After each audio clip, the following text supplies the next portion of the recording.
झालं सुरू.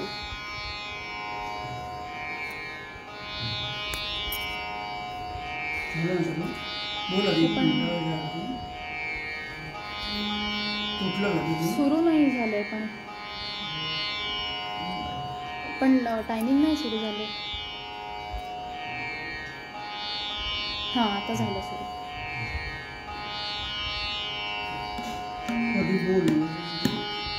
ठेव.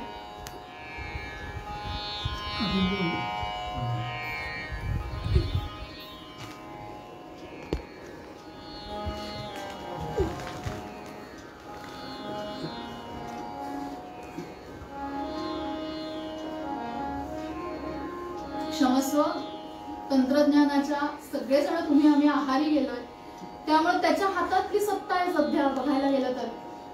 पण पुन्हा लाईव्ह म्हटलंस का तू? हो आलं ना तिथं. आलं लाईव्ह दिसतंय. आवाज येतोय सगळ्यांना?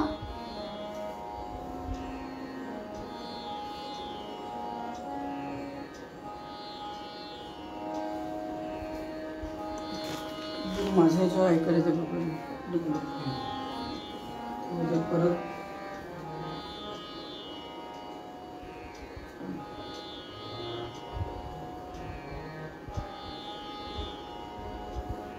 तिथे बघ ना दिसतोय का?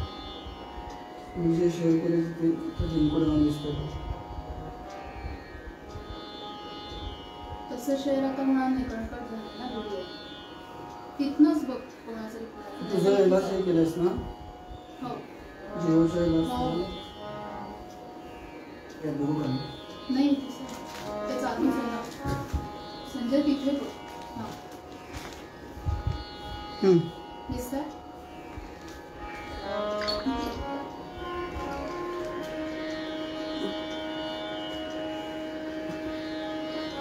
आपण स्मरणाचे प्रकार बघत होतो.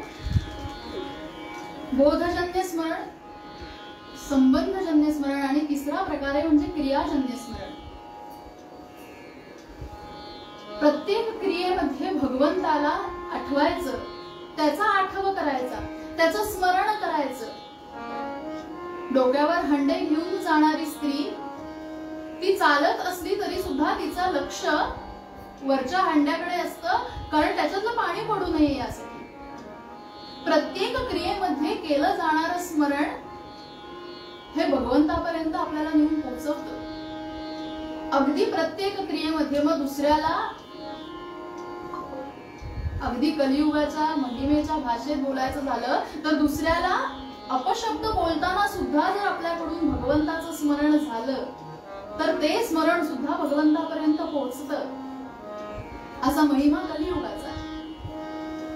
कधी कधी आपण स्मरण करतो, सहज साधी गोष्ट आहे. प्रत्येक जण स्मरण कधी करतो तर प्रत्येकाच्या आयुष्यात रण निर्माण झालं की आमच्याकडनं स्मरण होतं. रण म्हणजे काय तर जन्माला आलेल्या देहाला प्रत्येक प्रकारची दुःख असतात. मग दुःखात प्रत्येक वेळी स्मरण होतं. दुःख में सुमिरन सब करे,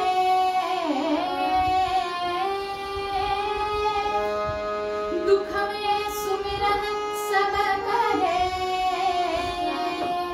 सुख में करे न कोई. जो सुख में सुमिरन करे,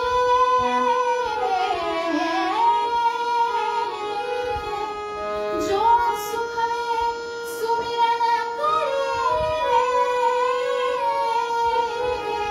तो दुख काहे होए सदा बदनाम.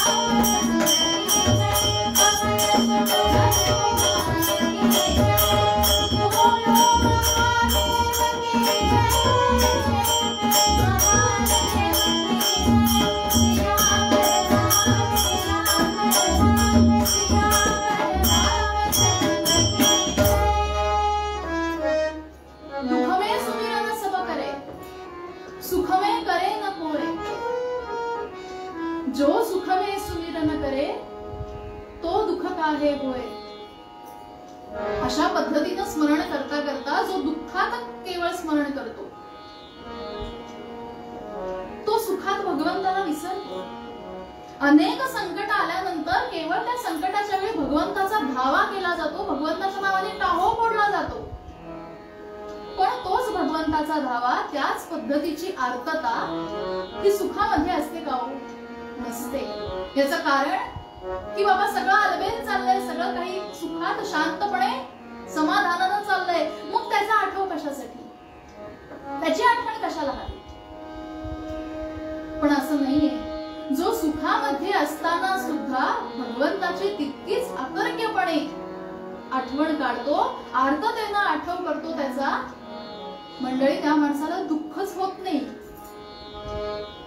यासाठी याच अभंगातला पुढचा शब्द महत्वाचा आहे. स्मरणाचे वेळी व्हावे सावधान कळे. सावधपणे केलेलं स्मरण आपल्याला समाधानापर्यंत नेऊन पोहोचवतं. असं आहे, आपण म्हणतो की देवाचं नामस्मरण करावं करावं करावं, पण मन काही तयार होत नाही म्हणून आम्ही घरात मशीन आणून ठेवतो, यंत्र आणून ठेवतो आणि ते यंत्र सतत नामस्मरण करत असतं. मला सांगा, त्या यंत्रानं केलेल्या नामस्मरणाचं फळ हे त्या यंत्राला मिळणार आहे का यंत्रामध्ये गाणाऱ्या गायकाला मिळणार आहे? तुमच्या मुखातून, तुमच्या वदनेतून, वदने रसनामा ते सार, एकदा का नामस्मरण सुरू केलं की त्याचं जे असार असं सार आहे ना, ते तुमच्यापर्यंत येऊन पोहोचणार आहे, त्याचं फळ तुमच्यापर्यंत येणार आहे. आपल्याला वाटतं की दुःख असलं म्हणजे सगळं काही कुंतीने दुःख मागून घेतलं, पण त्या मागचा तिचा भाव वेगळा होता.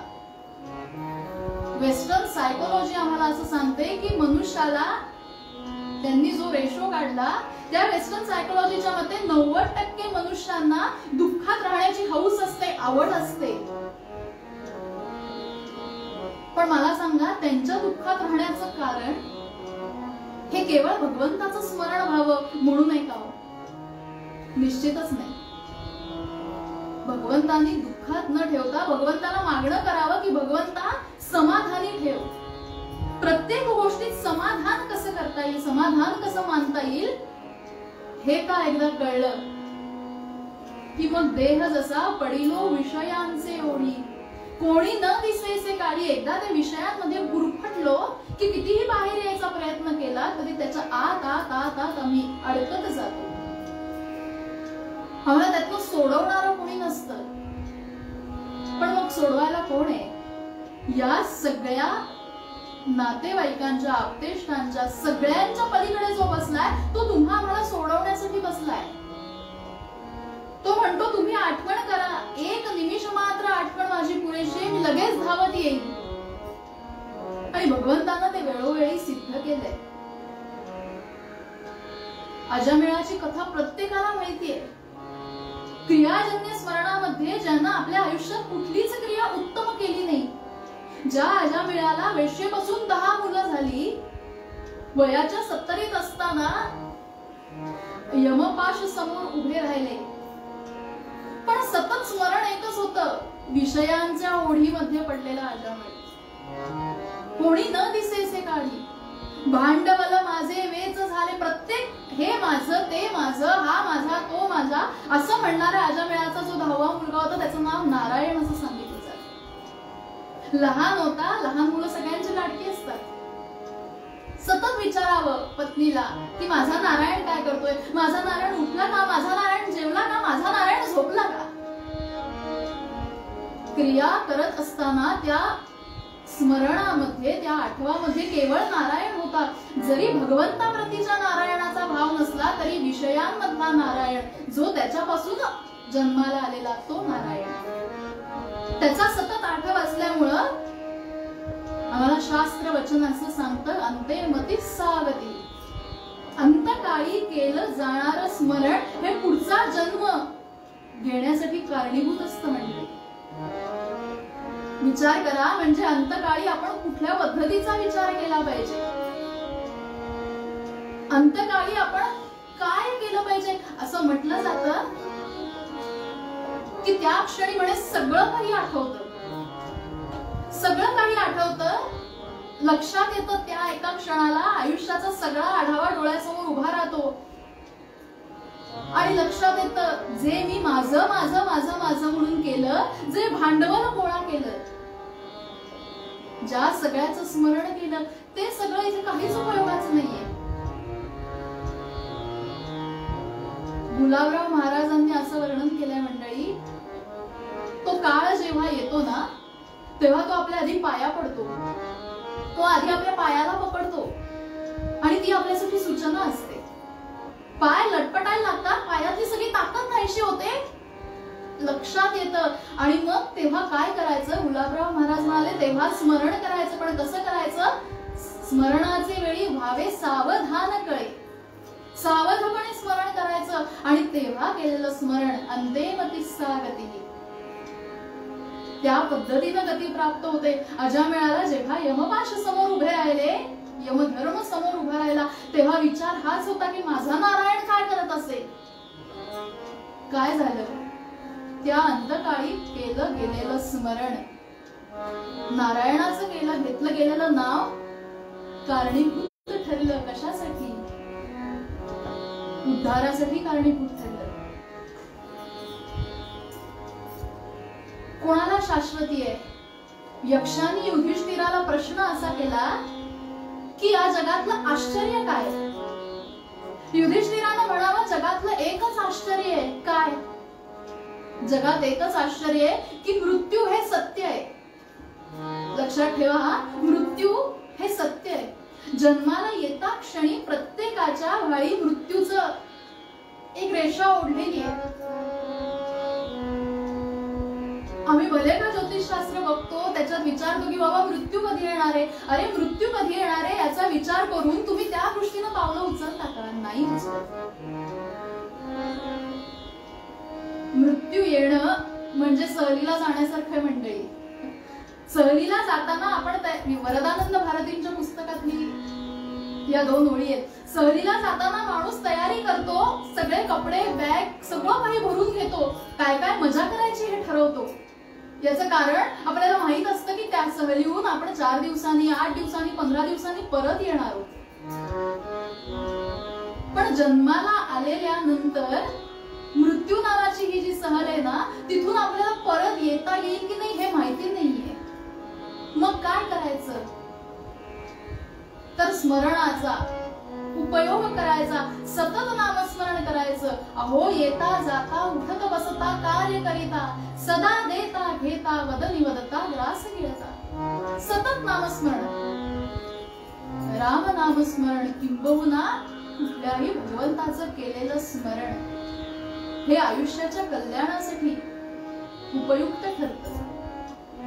कसलं कल्याण, श्रीधर स्वामींकडे, श्रीधर स्वामी गडावर असताना एक 60-65 वृद्ध गृहस्थ तिथे आले. त्यांचा श्रीधर स्वामींचा परिचय नव्हता, पण गडावर गेल्यानंतर समर्थांच्या समोर जाऊन समर्थांना शिव्यांची लाखोली व्हायला सुरुवात केली. कशासाठी, कारण म्हणाले एवढे वर्ष नामस्मरण करतोय पण त्याचा उपयोग काही झाला नाही. तुम्ही म्हणालात गणना होता 13 कोटी, प्रत्यक्ष राम भेटायला येईल, म्हणाला कुठं आलाय राम.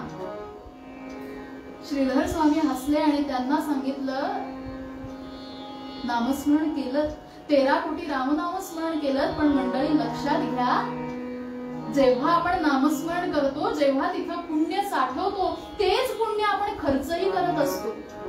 साध्या साध्या गोष्टीत, प्रवासाला निघाल्यावर आपण म्हणतो प्रवास चांगला होऊ द्या देवा.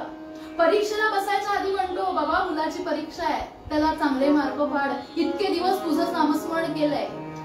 साध्या साध्या गोष्टींमध्ये आम्ही आमचं पुण्य, आमची केलेली उपासना फळाला लावतो. तीच उपासना, अहो तिचं मार्क कमी होणार नाही का. बँकेमध्ये जेव्हा आपण बॅलन्स टाकतो तेव्हा त्याच्यातले खर्च गेल्यानंतर उरलेली बाकी आपल्याकडे राहते की नाही.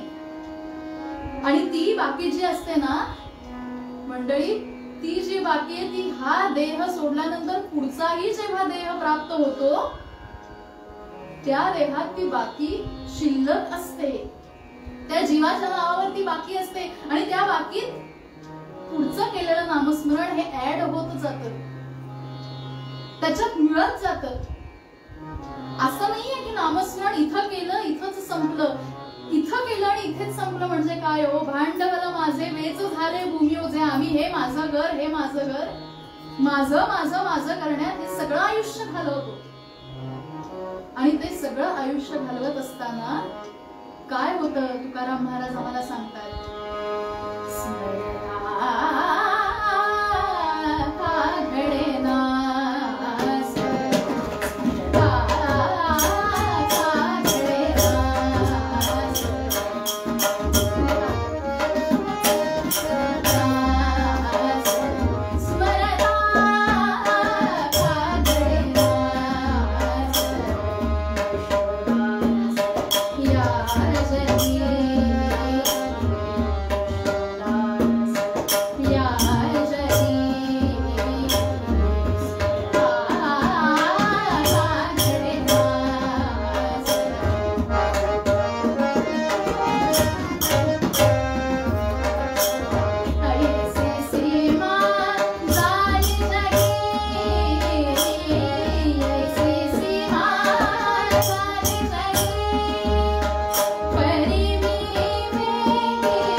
साधं सोपं उदाहरण आहे.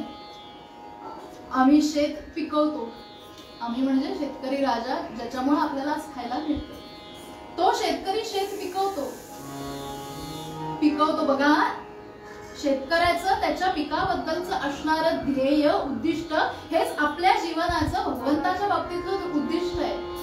थोडंसं रिलेट करून बघा. शेतकरी शेत पिकवतो, त्याची मशागत करतो, वाढलेलं पीक बघतो, नांगरणी करतो, काय जी त्याची पद्धत असेल ती, ते शेत वाढवतो, त्याच्यामध्ये धान्य भरतो. तुम्ही आम्ही धान्य भरायचंय कसलं? नामस्मरणाचं धान्य भरायचंय, ज्ञानाचं धान्य भरायचंय. मंडळी एक सांगते, नुसतं ज्ञान असून उपयोग होत नाही. त्या ज्ञानाला जर भक्तीची जोड मिळाली तर आणि तरच सावधानता आयुष्यात येते. नुसतंच ज्ञान असून उपयोग होत नाही. याचं कारण असं आहे, पुरी जी असते ना, जी तेलात सोडल्यानंतर ती पुरी फुगेपर्यंत आवाज करत असते, पण एकदा ती पुरी फुगली, ती परिपक्व झाली की तिचा आवाज शांत होतो, ती थंड होते, ती शांत होते, आवाज नाहीसा होतो. त्याप्रमाणे नुसतंच ज्ञान असून उपयोग नाही. ज्ञानापाठोपाठ अहंकार येतो, अहंता येते. मग त्या ज्ञानाबरोबर भक्ती असली, स्मरण असलं की त्या अहंकार घालवून टाकण्यासाठीची लीनता ती आपल्या मागे येते. त्या शेतात धान्य तयार झाल्यानंतर त्या पिकाची तो छाटणी करतो, ते पीक तो काढतो. प्रत्येक जण त्या पिकावर आपापल्या परीनं त्या धान्यावर प्रक्रिया करून प्रत्येकाच्या पोटात ते धान्य जातं. नामस्मरण केलेलं जर असतं ना, ते नामस्मरण प्रत्येकाच्या हृदयस्थ असणाऱ्या परमात्म्यापर्यंत पोहोचतं. पोटात घालणं म्हणजे त्या हृदयस्थ परमात्म्यापर्यंत ते पोहोचतं, त्या भगवंतापर्यंत ते पोहोचतं. आणि पुन्हा एकदा जे पीक कापलंय, जे नष्ट केलंय, तिथं पुन्हा नव्या प्रकारची मशागत करून तो शेतकरी पुन्हा नवीन धान्य तयार करतो, पुन्हा नवीन पीक घेतो. तसंच आहे म्हणजे कपडे बदलावा तसा हा जीव देह बदलत जातो. मग जर जीव हा देह सोडणार आहे तर मग काय करायचं? तुका म्हणे कळे तूची धावे ऐसे वेळे. ज्या क्षणाला कळतं मंडळी, एक वेळ आयुष्यात अशी येते, मी म्हटलं तसं गुलाबराव महाराज म्हणाले की अंतकाळी सगळं आपल्या डोळ्यासमोर, आपल्या जीवनाचा आलेख समोर उभा राहतो, तो तयार होतो. मग अशा उभ्या राहिलेल्या आलेखात काय करायचं? असे ज्ञानेश्वर माऊली 8व्या-9व्या अध्यायात म्हणाली आहे की म्हातारपणी परमार्थ कळायचा नाही. कशासाठी हो? कारण ज्या तारुण्याला मी माझं माझं माझं माझं म्हणत आलो, ते तारुण्य मायेत रूपीतून आपल्याला दाखवतो, माया रूपानं दाखवतो. घे तुझे दात काढले, मी डोळे आत ओढून घेतले, कान ओढून घेतले, तुला ऐकायला येत नाही, तुला दिसत नाही.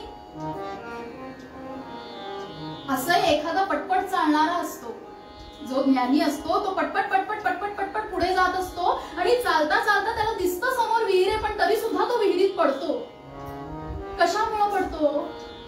त्याला विहिरीत पडायच्या आधी 2 पावलं समजलेलं असतं की अरे मी विहिरीत पडणार आहे, पण तरी सुद्धा तो विहिरीत पडतो. याचं कारण असं, मगाशी म्हटलं तसं ज्ञान आहे, पण ज्ञानाला भक्तीची जोड नाही, सावधपणा नाही. नुसतंच स्मरण केलंय, स्मरण केलंय, स्मरण केलंय, पण स्मरणाचे वेळी व्हावे सावधान कळे, सावधपणाच नसेल तर त्या 2 पावलं आधी थांबायचंय. हे कळण्यासाठी स्मरणाची जोड लागते, भक्तीची जोड लागते. म्हणून जे ज्या वयात केलं पाहिजे, समर्थ रामदास स्वामींनी अभंगात म्हणलं, सावधान सावधान वाचे स्मरा राम नाम. सावधपणा असणं आयुष्यात अत्यंत गरजेचं आहे. आपण सावध असणं, अहो साधी गोष्ट आहे, एखाद्या नवख्या रस्त्यावरनं आपण जात असताना आपण सावधपणे जातो, कारण आपल्याला माहिती नाहीये पुढे काय आहे. तसंच आहे, या आयुष्य रूपी वळणावर जन्माला घातलेला जो देह आहे, जो जीव आहे, त्याला कधीच माहिती नाहीये की आपला मृत्यू समोर कधी येणार आहे. म्हणून कायम सावधपणे चालायचं. आणि परीक्षेत जसं प्रश्न विचारल्यावर आपल्याला त्याची उत्तरं योग्य पद्धतीनं मांडतो आपण. एखाद्याला उचलून अचानक विचारलं की बाबा सांग 17चा पाढा म्हण, येईल का म्हणता? निश्चितच येणार नाही, कारण आपण तो रोज उजळणी केलेला नाही, त्याचा रोज पाठ केलेला नाही. पण हेच बेचा पाढा म्हण म्हटल्यानंतर आम्ही पटकन बेचा पाढा म्हणतो. तसंच आहे, हे माहिती नाहीये. मना पाहता सत्य हे मृत्यू भूमी, जिता बोलती सर्व ही जीव मी मी. प्रत्येक जीव मी माझं माझं हेच करण्यात गेलाय. मग जर सत्य काय आहे आयुष्याचं, तर मृत्यू येणार हे सत्य. मग याच्यासाठी काय करावं, तर केवळ आणि केवळ स्मरण करावं. या स्मरणानं काय होतं, स्मरावा हरी जो गजा देई मुक्ती. आख्यानात आपण बघणार आहोत स्मरणानं काय होतं, किंबहुना त्या स्मरणानं काय होत नाही. आम्हाला किमतीचा वेळ नसतो, पण आम्हाला वेळेची किंमत जरूर असायला हवी मंडळी. याचं कारण आमच्या आयुष्यात कायम सावधपणा असला पाहिजे. आणि मगाशी म्हटलं तसं सावधपणा आम्हाला आयुष्याच्या समाधानापर्यंत घेऊन जातो. जन्माला आलेल्या देहाचा उपयोग काय करावा, कांट नावाचा एक फिलॉसॉफर आहे, तो कांट असं म्हणतो की मनुष्याच्या शरीरात अनेक प्रकारचे शक्ती वास करू नये, पण त्या शक्तींचा त्यानं कधी उपयोग केला नाही. याचं कारण त्याला त्या शक्तींची जाणीवच नाहीये. त्याला एकदा का ती जाणीव झाली की तो त्या शक्तींचा उपयोग करून कुठल्याही प्रकारचं सामर्थ्य साध्य करू शकतो, वाटू शकतो. मग केवळ नामस्मरणानं आपण भगवंताला आपलंसं करू शकत नाही का? निश्चितच करू शकतो. ज्यावेळी सगळं काही नाहीये असं होतं, त्यावेळी केवळ आणि केवळ आम्हाला भगवंताचं स्मरणच आमच्या पाठीशी उभं राहतं. आणि तुका म्हणे कळे तूची धावे ऐसे वेळे, अशा क्षणाला तो भगवंत केवळ आणि केवळ आमच्यासाठी धावून येतो. मूळ अभंगात तुकाराम महाराज आम्हाला हेच सांगतात.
कीर्तनाच्या पद्धतीनुसार 2 मिनिट भजन करूया. तुम्ही जिथं असाल त्याच जागी स्वस्थ बसून भगवंताचं नामस्मरण करूया. करण्याचा प्रयत्न करा. लक्षात ठेवा, हे स्मरण अंतेमती सागती या उद्देशानं किंबहुना या फायद्यानं जरी स्मरण केलं तरी सुद्धा ते आपल्या फायद्याचं आहे. कारण काय आहे, हल्लीच्या जगात कोणी फायद्याशिवाय कोणाशी संपर्क ठेवत नाही, कोणाशी संबंध ठेवत नाही. मग असा विचार करावा आपण, आपल्याला ज्या गोष्टी भगवंतापर्यंत नेतील त्या आपल्या फायद्याच्या असल्या की झालं. श्रीराम जय राम जय जय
वैशाख,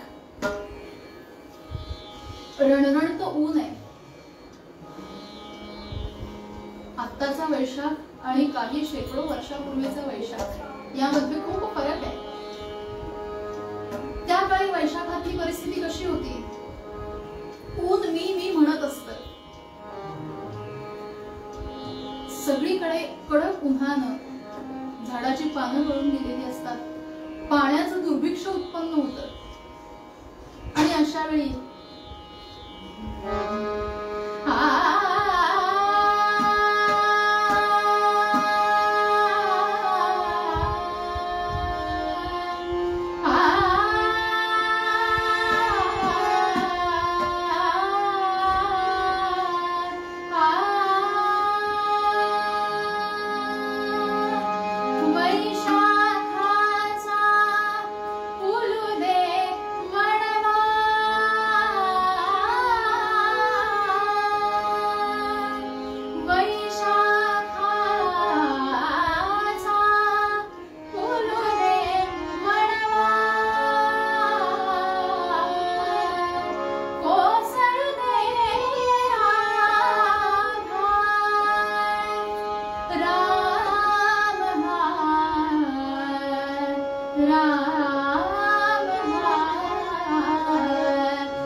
परिवारासह चाललाय. परिवारातली जी छोटी छोटी मुलं आहेत, जी छोटी छोटी बाळ आहेत, उन्हानं पाण्यानं पाणी पाणी जीव कासावीस झालाय. असं पाण्याला जीवन असं नाव आहे. आणि कुठं पाणी नाहीये, जिव्हा आत ओढली जाते, शरीरात प्राण नाहीये. आणि त्या घराचा, त्या कुटुंबाचा जो प्रमुख आहे तो सगळ्यांना धीर देतोय काय की थांबा, थोडी कळ सोसा. असे मंडळी, एखाद्या गोष्टीवर दृढ विश्वास असला ना की ती गोष्ट आपल्याला कुठल्याही पद्धतीची कमी पडू देत नाही. त्यांना सांगावं थोडी कळ सोसा, आपण पाणी शोधूया, कुठं पाणी मिळतंय का बघूया. आपल्या सर्व परिवारासह चालतोय, मैलोनमैल चालतोय, ऊन मी म्हणतंय. कधी पाऊस पडतोय याची अपेक्षा आहे, याची वाट बघतायत, त्या वाटेकडेच डोळे लागलेत. पण शरीरात पाणी नाहीये. परिवारातले अनेक जण तिथंच बेशुद्ध होऊन पडतायत. कोणी स्वतःचा जीव तिथंच सोडून देतंय. आणि परिवारातला जो मालक आहे, जो नायक आहे, त्याला या गोष्टी अत्यंत वेदनादायक आहेत. त्रास होतोय मनाला. कधी या गोष्टी संपतील, हे सगळं कधी संपेल, काय करावं, कोण आहे हा, वर्णन केलंय.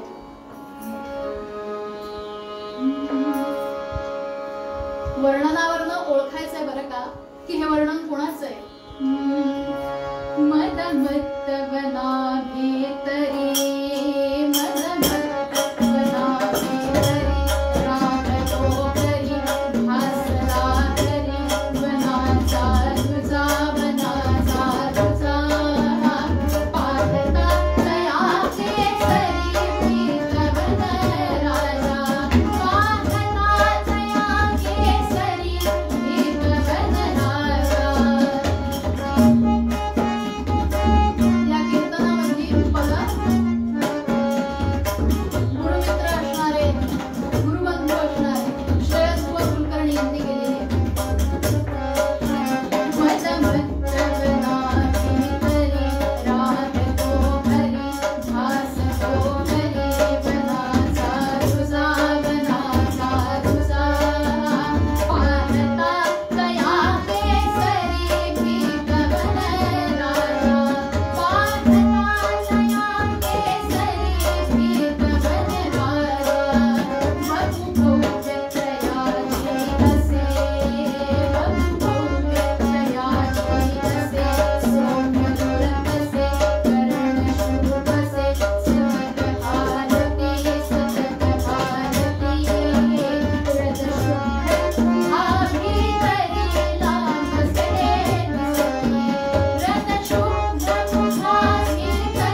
प्राणी मात्र झुडपातून लपून खाली बसून त्याला एक प्रकारची वंदना देत होते, वंदन करत होते. कशासाठी हो? त्याची भीती होती का? तर नाही, त्याच्याबद्दल आदर होता. तो रक्षण करताय, तो पालन करताय याची जाणीव होती. आम्हाला प्राणीशास्त्र असं सांगतं मंडळी की हत्ती हा असा प्राणी आहे की जो संवेदनशील आहे, ज्याच्याकडे जाणीव उत्तम पद्धतीची, उत्तम पातळीची आहे. प्राणीशास्त्रात असं सांगितलं जातं की हत्तीच्या पायाखाली एक मुंगी सुद्धा चिरडली जात नाही, इतकी त्याला जाणीव आहे.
हत्तीचा परिवार भरपूर मोठा असतो, त्याला तांडा ताफा असं म्हटलं जातं.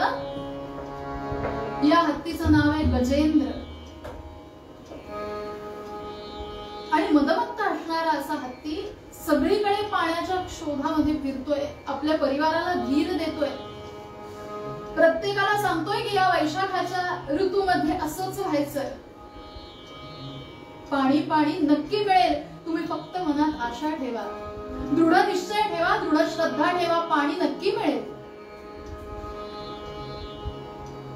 असे हत्तीचं वैशिष्ट्य असे, जो सोंड लांब करून त्याला त्या सोंडेतून वास येतो, त्याला काही वाईब्स जाणवतात आणि त्याच्याद्वारे त्याच्या लक्षात आलं हा हत्ती त्रिकुटाच्या पर्वतावर गेलाय, मागणं सगळा ताफा येतोय, परिवार येतोय. आणि डोंगराच्या वरती जाऊन बघितलं, सगळ्यांना सांगितलं तुम्ही इथेच थांबा, तुम्ही अजून जीवाला कष्ट देऊ नका. या त्रिकुटाचल पर्वताच्या एका कड्यावर येऊन बघितलं, डोळे बारीक केले. हत्तीचे डोळे विशेष करून बारीकच आहेत, शरीर बघता डोळे बारीक आहेत. आणि त्याच्या दृष्टीस पडलं की खाली एक सरोवर आहे आणि बस आनंद झाला. प्रत्येकाला इशारा केला आणि सगळे जण होती नव्हती तेवढी सगळी ताकद एकवटली आणि सगळे जण सरोवराच्या दिशेनं धावत सुटले. का? कारण पाणी नाहीये, कित्येक दिवस पाणी मिळालं नाहीये. वैशाखाचा वणवा सगळीकडे रण रण रण रण पेटलाय, सगळीकडे त्राही त्राही झालाय, आग आग झालीये, शांत व्हायचंय म्हणून सगळे जण पाण्याकडे वळाले.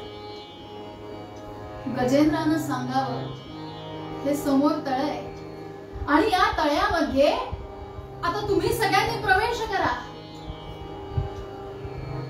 गजेंद्र हा सगळ्या परिवाराचा नायक आहे, मुख्य आहे, नेता आहे असं म्हटलं जातं. पुराणात वर्णन केलंय की गजेंद्र हा नेता होता. आजकालचे नेते आणि त्या काळच्या नेत्यात खूप फरक होता. त्यांना आधी सांगावं की तुम्ही सगळ्यांनी उपभोग घ्या, मी नंतर उपभोग घेईन, म्हणून सगळ्या आपल्या बछड्यांना, आपल्या पत्नींना, सगळ्यांना पाण्यात क्रीडा करू दिली. सगळे जण पाण्याचा आस्वाद घेऊ लागले. कित्येक दिवस न मिळालेलं पाणी आपापल्या जिव्हेनं पिऊ लागले. गटा गटा गटा गटा पाणी पिताय. सगळ्यांची क्रीडा बघितली. लक्षात घ्या मंडळी, हत्तीची क्रीडा ही पाण्यातच चालते. गजेंद्राच्या डोळ्यात पाणी आलं. म्हणाला किती दिवस मी माझ्या परिवाराला पाणी देऊ शकलो नाही आणि आता हा आनंद सोहळा मी माझ्या डोळ्यांनी बघतोय. खरा नेता हा असतो. आणि म्हणाला बस आता किती वेळ वाट बघावी. म्हणून आता गजेंद्राने ठरवलं की आपणही या सरोवरात प्रवेश करायचा. म्हणून जरा माग आला आणि माग येऊन नुसतं साधं सुद्धा पाण्यात जायचं नाही, कित्येक दिवसांनी पाणी बघायला मिळालंय, त्या पाण्याचा उपभोग घ्यायला मिळणार आहे. म्हणून मागत आला आणि धावत धावत धावत धावत जो गेला आणि त्यानं जी पाण्यात उडी मारली, पाण्यात उडी मारता क्षणी गजेंद्राच्या उडी मारण्याच्या आवेशामुळं ते पाणी उडलं. कुठवर उडलं तर ते पाणी झाडाच्या बुंध्यावर टोकापर्यंत उडलं आणि त्या सरोवराच्या आजूबाजूला असणाऱ्या झाडाच्या टोकावर बुंध्यावर शकुन नावाचे पक्षी राहत होते. त्यांच्यावर ते पाणी पडलं आणि असं वर्णन केलंय की ते शकुन नावाचे पक्षी उडले आणि अपशकुन झाला.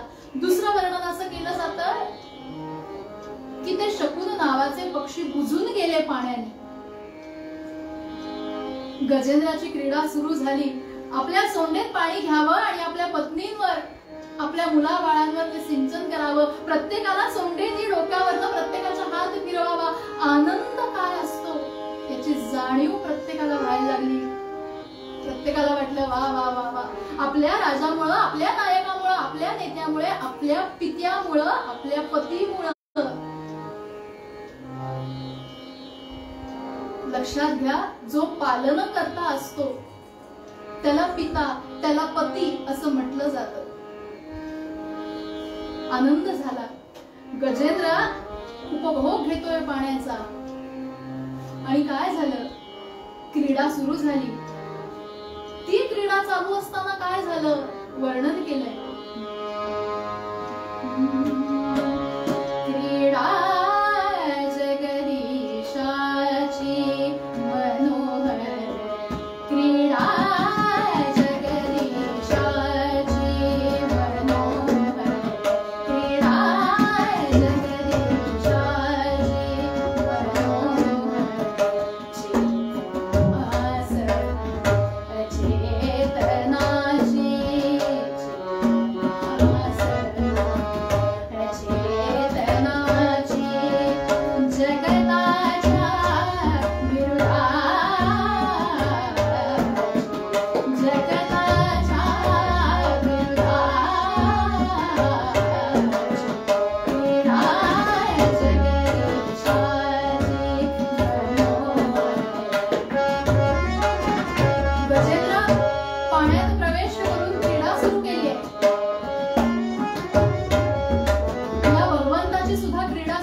बाहेर व्हा. रोज जर या पाण्याचा उपभोग घ्यायचा तर आजच्याच दिवशी उपभोग घेऊन त्याच्यातला आनंद गमवायचा नाही. म्हणून सगळ्यांना बाहेर करायला सुरुवात केली. सगळेजण बाहेर पडले. गजेंद्रही बाहेर आला. परंतु मंडळी, विषय हे असे असतात, पडिलो विषयांचे ओढी कोणी न दिसेसे काढी. पुन्हा पुन्हा उपभोग घ्यावासा वाटतो, समाधान मिळत नाही. बाहेर आलेला गजेंद्र पुन्हा एकदा मान मागं वळवली आणि पुन्हा एकदा पाण्याकडे सरोवरात बघितलं आणि वाटलं एकदा पुन्हा एकदा डुंबून यावं. म्हणून धावत धावत गजेंद्र पाण्यामध्ये प्रवेश करता झाला. काय झालं? अवचित येऊनी नक्रतयाचा, अवचित येऊनी नक्रतयाचा पदधर्मानर झाला. अवचित येऊनी नक्रतयाचा पदधर्मानर झाला.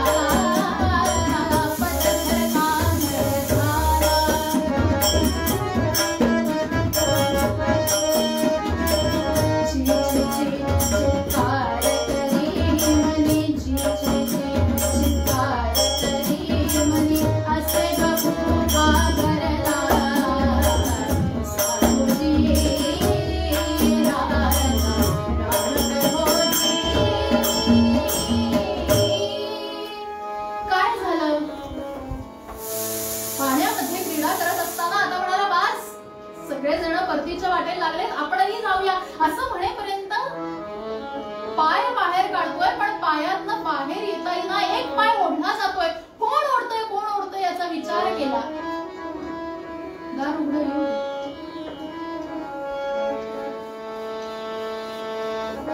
कोण आहे म्हणून बघितलं आणि लक्षात आलं की आपला पाय कोणीतरी धरलाय आणि कोणीतरी आपला पाय ओढून धरतय. म्हणून पाय ताकदीनिशी वर केला आणि लक्षात आलं नकरानं आपला पाय धरला. नकर म्हणजे मगर. मगरीने आपला पाय धरलाय आणि तिने तिच्या जबड्यामध्ये आपल्या पायाला धरलंय. रक्तबंबाळ झालाय पाय. निळ निळ असणारं पाणी लाल गुंद व्हायला सुरुवात झाली. चित्कार करू लागलाय, ओरडू लागलाय, सगळ्यांना हाक मारतो की मला बाहेर काढा. असं मंडळी, मगरीची ताकद ही जमिनीवर नसते, त्याच्या दसपट अनेक पटीनं पाण्यात असते. आणि हत्तीची ताकद जेवढी बाहेर आहे तेवढी पाण्यामध्ये नाहीये. काय करू? पाय ओढायला सुरुवात करते. मगर आत आत आत आत खेचून येते. लक्षात येत नाही काय करू. हाक मारली प्रत्येकाला, आपल्या आप्तेष्टांना, आपल्या नातेवाईकांना बोलवतोय. लक्षात आलं की नाही आपल्या नेत्याला वाचवलं पाहिजे, त्याच्याशिवाय आपलं रक्षण कोण करणार. म्हणून प्रत्येकानं झाडाच्या वेली घेतल्या, सोंडेत सोंड गुंफली आणि या गजेंद्राला बाहेर काढण्यासाठी प्रयत्न सुरू केले. गजेंद्र थोडा बाहेर येतोय, पण बाहेर येतोय म्हणेपर्यंत पुन्हा आत ओढला जातोय. पडिलो विषयांचे ओढी, कोणी न दिसेसे काढी. काय करू? कितीही सोंडेनं तडाखे दिले मगरीवर, तरी सुद्धा त्या मगरीची ताकद कमी होत नाहीये. सगळ्यांचे प्रयत्न करून बाकी सगळेजण थकले. असं त्या क्षणाला, शेवटच्या क्षणी कोणी असं म्हणत नाही की बाबा माझा जीव जाऊ दे आणि तो तुला प्राप्त होऊ दे. सगळेजण तेवढ्यापुरतं दुःख करतात, तेवढ्यापुरतं शोक करतात. काय करू भगवंता, काय करू? मला ह्याच्यात सोडवेल कोण? सगळे जणांना जाताना बघितलं आणि लक्षात आलं भांडवल माझे वेच झाले भूमी ओझे. सगळ्यांना मी माझं माझं करत राहिलो. आतापर्यंत हा जो परिवार गोळा केलाय त्या परिवारासाठी कमी कष्ट सोसले का? सगळ्यांना मी माझा परिवार, माझा मुलगा, माझी मुलगी, माझे आप्तेष्ट, माझे घर, माझे नातेवाईक असं म्हणत आलो. पण काय झालं? बा अंतकाळीचे कुणी नसे. कवींनी वर्णन केलंय, कुणी नव्हे कुणाचा सखा, कुणी नव्हे कुणाचा सखा. राई बाई हक्का बाप आणि काका रडत राहतील पांडवोनी माझे हात तुला दे, बांधो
गजेंद्र बघतोय सगळ्यांना जाताना,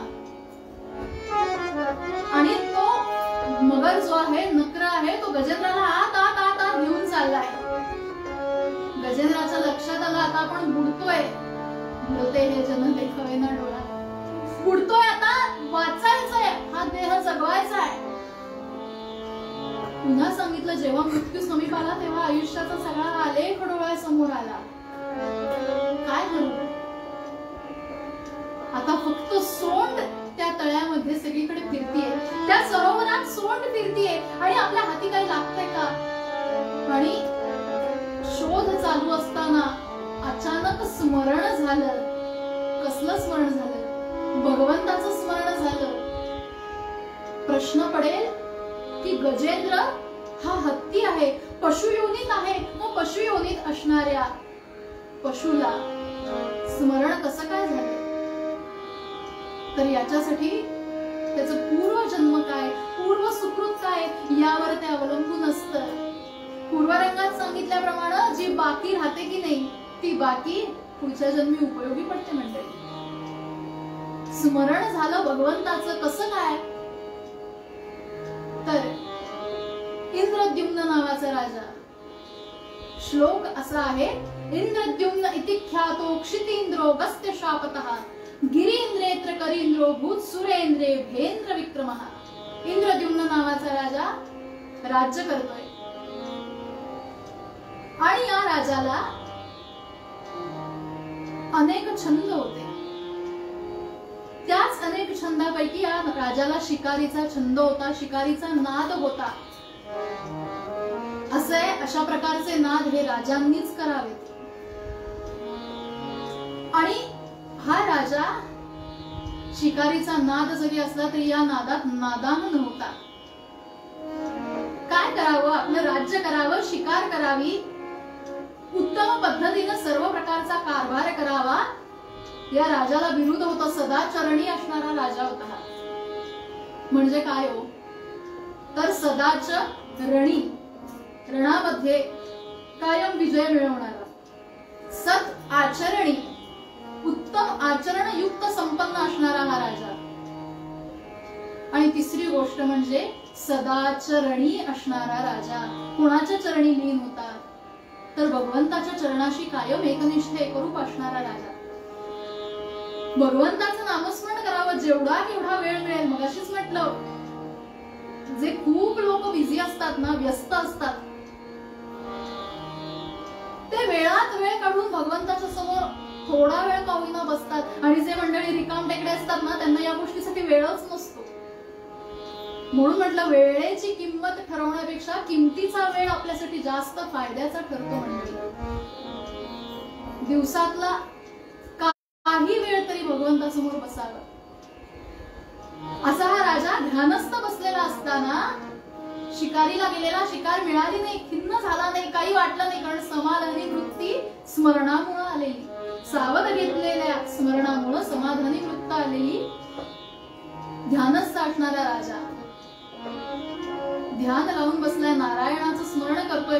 आणि स्मरण चालू असताना, एकाग्र झालेला असताना, एकनिष्ठ झालेला असताना अगस्त्य मुनी समोर येत आहेत. आणि अगस्त्य मुनींना असं वाटलं की राजानं मला बघून सुद्धा मला मान दिला नाही, गैरसमज झाला. आणि कमंडलूतलं पाणी हातावर घेतलं आणि शाप दिला. काय? इंद्रद्युम्न इति ख्यातो क्षितींद्रो गस्त्य शापतः गिरींद्रेत्र करींद्रो भूत सुरेंद्रे भेंद्र विक्रमा. पाणी शिंपडलं आणि राजाला जाग आली, ध्यानातनं उठला,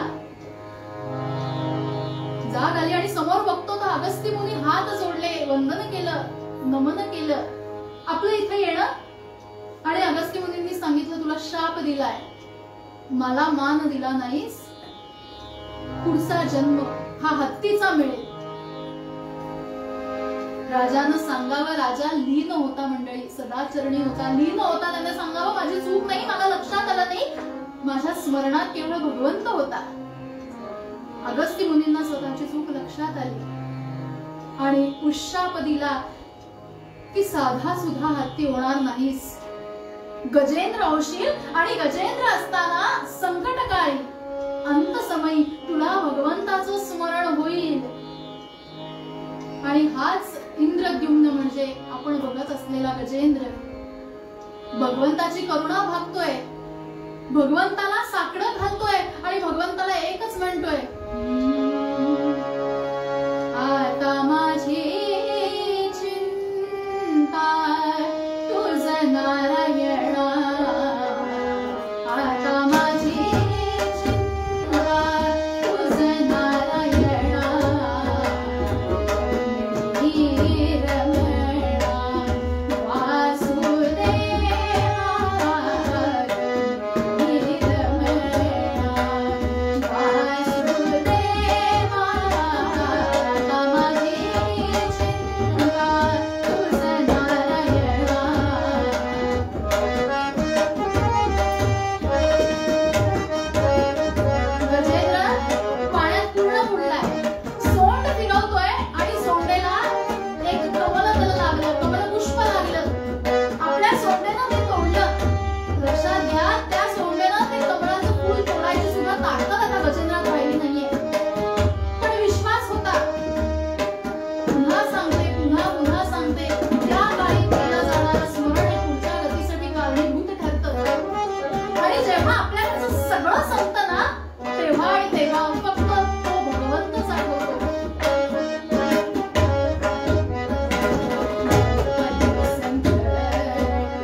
गुलाबराव महाराजांनी या कमळाला ज्ञान असं म्हटलंय.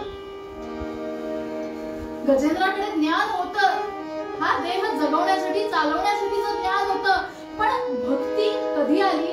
जेव्हा सगळं काही संपलंय, लक्षात आलं भांडवल माझे वेच झाले भूमी ओझे, तुका म्हणे कळे तूची धावे ऐसे वेळी. द्रौपदीसाठी सुद्धा भगवंत कधी धावत आला, वस्त्र कधी पुरवली, जेव्हा तिने सांगितलं की मी आता नाहीये भगवंत तूच ये, आणि ते कमळ जे काही भिरकावलं, अहो आमचा भगवंत इतका दयाळू, इतका कृपाळू, कसा आला तो?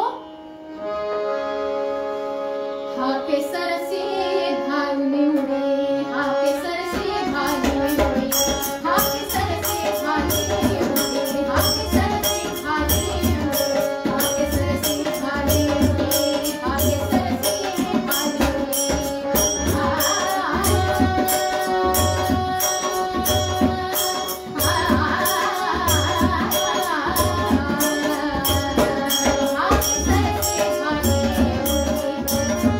भगवंतांनी कशी उडी घेतली आपल्या भक्तासाठी? जो आतपणे भगवंताला साथ घालतो, हात मारतो, भगवंत त्याच्यासाठी आधी धावून येतो. हाती सरशी हात येता क्षणी नारायण म्हणेपर्यंत भगवंत धावून आलाय. वर्णन असं केलं की ते कमळ पुष्प भगवंतासाठी विरघळून भगवंत इतका जोरात धावून आला की ते कमळ भगवंताच्या डोक्यावर पडलं. हा केसरसी उडी कशी मारली तर हा केसरसी घाली उडी. केसरी म्हणजे सिंह, त्या सिंहासारखी उडी मारली. हा केसरसी घाली उडी, धावून गेला पंचकोटी, धावून गेला पंचकोटी, धावून गेला पंचकोटी, धावून गेला पंचकोटी. उडी मारताना काय करावं? उडी मारताना वरून येतानाच ज्या नकरानं पाय धरले त्या आपल्या सुदर्शन चक्रानं त्या नकराचं मुख वक्र केलं, बंधनातून मुक्त केलं. भगवंत प्रसन्न झाले. बाहेर काढलं आणि मंडळी आपल्या शेल्यानं गजेंद्राचा पाय भगवंत पुसतोय, रक्त आलंय ते टिपून घ्यायचा प्रयत्न करतोय. गजेंद्राच्या डोळ्यातून घळघळ घळघळ अश्रू येत आहेत. भगवंता तू माझ्यासाठी आलास? अरे मी तुझ्यासाठी काय केलं? केवळ एक कमल, एक फूल तुझ्यासाठी अर्पण केलं तर तू माझ्यासाठी धावत आलास. मंडळी लक्षात घ्या, हरी हा भक्तांचा अभिमानी. तो भक्तांसाठी धावून येतो, तो भक्तीसाठी कायम हाकेसरशी उडी मारून येतो. कारण त्याच्यातली आर्तता त्या आर्त भावनेसाठी, त्या स्मरणासाठी, त्या नामासाठी भगवंत भुकेला असतो. त्याची भूक आहे त्याला. तुम्ही किती हे माझे ते माझे भगवंता हे मी तुला दिलं. नामस्मरणामध्ये इतकं दंगगुंग असावं. गोंदवलेकर महाराज म्हणाले शेजारी बसणाऱ्याला सुद्धा नामस्मरण करतोय किंवा आपण रामनाम स्मरणी घेतलीये, घेतोय हे कळता कामा नये. कोणाला आवडतंय म्हणून मी नाव घेण्यापेक्षा भगवंता मला तुला आवडतंय, तुझ्यासाठी म्हणून मी नाव घेणार आहे, म्हणून माझा वेश असावा, म्हणून माझं जगणं असावं, ही धारणा त्याच्या मागे असावी. मंडळी गुलाबराव महाराजांनी या भागवताचं जे वर्णन केलंय, या गजेंद्राची जी कथा सांगितली, मगाशी म्हटलं तसं कमळ हे ज्ञानचक्राचं प्रतीक आहे. ते कमळ समर्पित केलं आणि त्या क्षणी भगवंताने आपलं सुदर्शन चक्र फिरवलं, त्या नकराचा वध केला, गजेंद्राला मुक्त केलं. ज्या सरोवरात ही सगळी क्रीडा सुरू होती ते सरोवर म्हणजे संसार आहे. ही गजेंद्राची कथा पुराणात, अनेक पुराणात, अनेक कथांमध्ये आम्ही सगळेच बघतो, पण ती तुमच्या आमच्या जीवनाशी निगडीत आहे. सरोवर म्हणजे दुसरं तिसरं काही नसून आपला चालत असलेला हा संसार आहे. गजेंद्र म्हणजे दुसरं तिसरं काही नसून हा जीव म्हणजेच गजेंद्र आहे. मगर म्हणजे दुसरं तिसरं काही नसून पुढे येणारा काळ हे त्या मगरीचं प्रतीक असणार आहे. शरीर म्हणजे हा त्रिकुटाचल पर्वत, जिथं ही सगळी क्रीडा झाली, या भगवंताने ही जी क्रीडा केली ते म्हणजेच हे शरीर. आणि या सगळ्यामध्ये जे कमळ भगवंतासाठी समर्पित केलं ते ज्ञान, ती भक्ती, आणि त्या भक्तीसाठी भगवंत धावून आला. भगवंताने गजेंद्राचा उद्धार केला. पूर्वजन्मी केलेल्या नामस्मरणाचं सुकृत फलित म्हणून गजेंद्राला सारूप्य मुक्ती मिळाली. आणि गजेंद्राला घेऊन जात असताना खालून आवाज यायला लागला, ओ शुक शुक, कुठं जाताय, मला कधी देणार? भगवंत म्हणाले, अरे तुला का द्यायचंय? गजेंद्राचा उद्धार. आणि मगरीकडे बघितलं. ज्या मगरीचं मुख चक्रानं वक्र केलं होतं, त्या मगरीकडे बघितलं आणि त्या मगरीनं सांगावं, मी गंधर्व आणि गाताना चुकलो म्हणून शाप मिळाला, पण त्याचबरोबर उशापही मिळाला की गजेंद्राचा उद्धार होत असताना तुझा देखील उद्धार होईल. गुहू नावाचा गंधर्व, दोघांचाही उद्धार भगवंताने केला. या भगवंताचं रूप कसं होतं?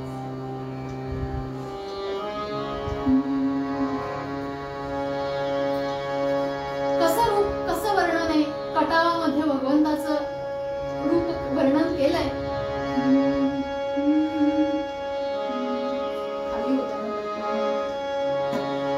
सजल नील श्याम तनो नवरत्न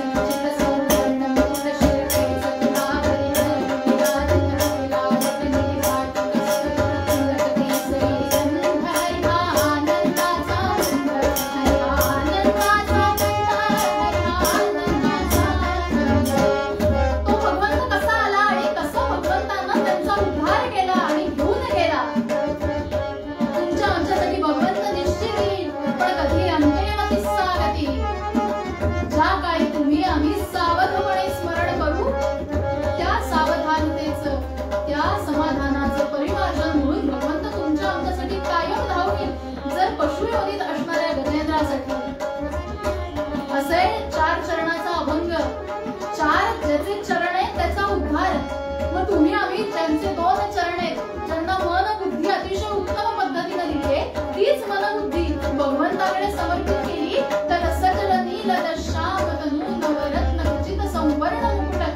विरमेच तुलावरी कलगी विराजित कुटिला लटनिटी लाटी कस्तुरी तिलक केसरी गंध असा हा भगवंत तुमच्या आमच्यासाठी निश्चित प्रकट होईल, तुमच्या आमच्या जीवाचं कल्याण करेल. अशी ही गजेंद्राची कथा आणि त्यानं केलेली ही भक्ती. आज एकादशीच्या दिवशी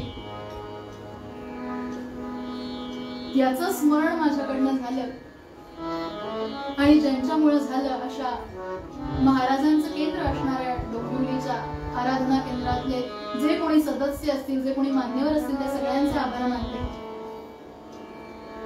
कीर्तनात अनेक चुका असतील, पण त्या विसरून जे काही चांगलंय ते श्रवण भक्ती करून कानामार्फत हृदयस्थ असणाऱ्या परमात्म्यापर्यंत पोहोचून त्याचं मनन चिंतन करत राहणं म्हणजेच कीर्तन करणं, म्हणजेच स्मरण करणं, हीच माझ्यासाठी असलेली कीर्तनाची पावती असेल.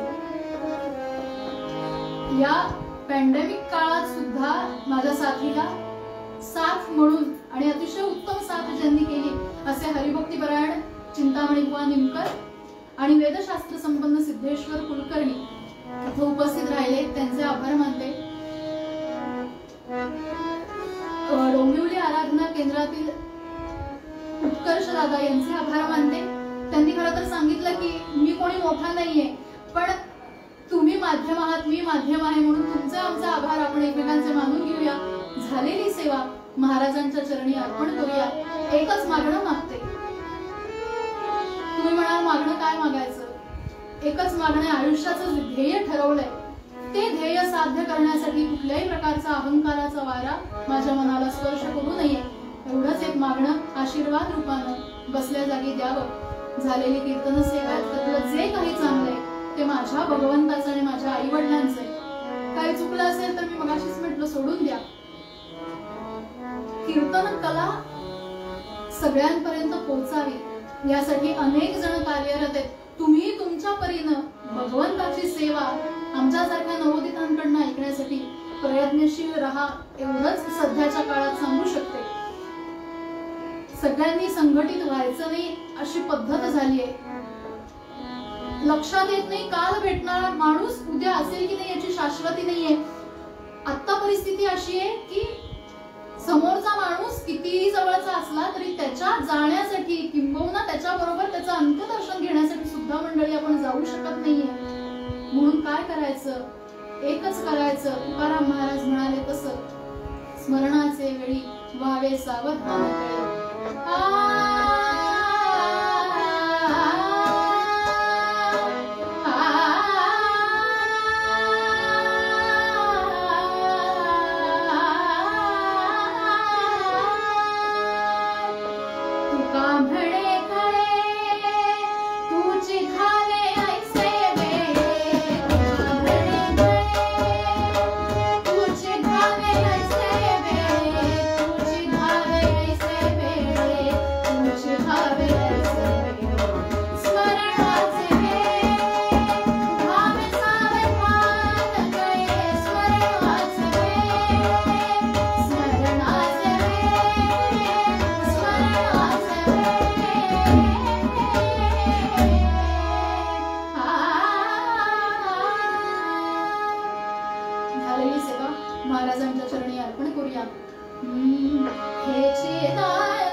वेळ झालं, खूप वेळ झालं का?